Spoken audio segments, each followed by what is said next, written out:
Okay, so we've got a 2016 Hyundai Tucson in an active 5-door automatic in a petrol. It's done 97,000 kilometers.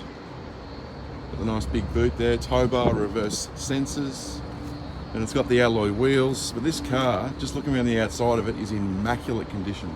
Even the tyres are really got lots of grip left on them.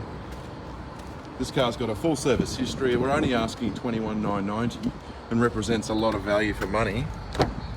Let's have a look inside here. So you got the cruise control, you got your stereo, dual airbags, you got side airbags that come out of the seat as well.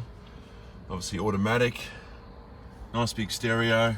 I don't believe it has satellite navigation.